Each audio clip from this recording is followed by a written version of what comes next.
भूतिया चित्र। एक बार की बात है, एक छोटे से गांव में एक लड़का रहता था जिसका नाम अरविंद था। उसे चित्रकला का बहुत शौक था और वह पुराने चित्रों को संग्रह करने में रुचि रखता था। एक दिन गांव के पास एक प्राचीन हवेली की नीलामी हुई। अरविंद ने वहां जाकर एक बहुत पुराना चित्र खरीदा जो उसे बेहद आकर्षक लगा। चित्र में एक सुंदर स्त्री का चेहरा था, लेकिन उसकी आंखें बहुत ही जीवंत दिख रही थी, मानो वह चित्र के बाहर देख रही हो।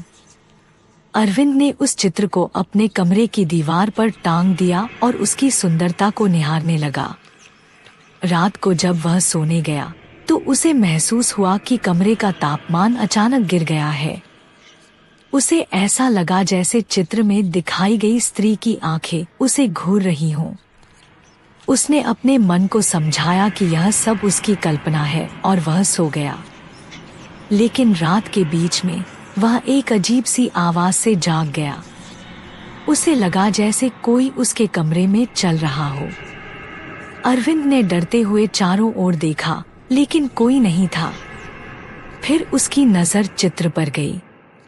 चित्र की आंखें अब और भी चमक रही थी और उसके होठों पर एक हल्की सी मुस्कान थी। अरविंद ने महसूस किया कि चित्र में कुछ अजीब है। अगले दिन उसने गांव के पुराने पंडित जी से इस बारे में बात की। पंडित जी ने बताया कि यह चित्र उस स्त्री का है जो बहुत साल पहले इस हवेली में रहती थी। कहते हैं कि उसकी आत्मा इस चित्र में बंधी हुई है और वह हर रात जागती है। अरविंद को यह सुनकर बहुत डर लगा, लेकिन उसने निश्चय किया कि वह इस रहस्य को सुलझाएगा। उस रात अरविंद ने चित्र के सामने बैठकर ध्यान लगाया। धीरे धीरे उसे चित्र से एक हल्की सी आवाज सुनाई देने लगी। आवाज ने कहा, मुझे मुक्त करो, मैं यहाँ बंधी हूँ। अरविंद ने साहस जुटाकर पूछा, तुम्हें कैसे मुक्त कर सकता हूँ? आवाज ने उसे बताया कि हवेली के पीछे पुराने कुएं में एक विशेष ताबीज है जिसे लाकर चित्र के पास रखना होगा।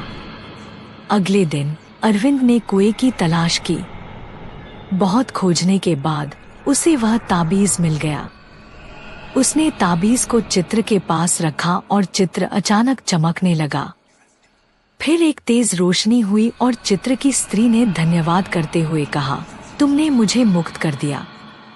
इसके बाद चित्र की आंखें और चेहरा सामान्य हो गया। अरविंद ने राहत की सांस ली। उसने पंडित जी को सब कुछ बताया और पंडित जी ने उसे उसकी साहस और बुद्धिमानी के लिए बधाई दी। अब अरविंद को समझ आ गया था कि हर चित्र की अपनी कहानी होती है और कभी-कभी ये कहानियां भूतिया भी हो सकती हैं।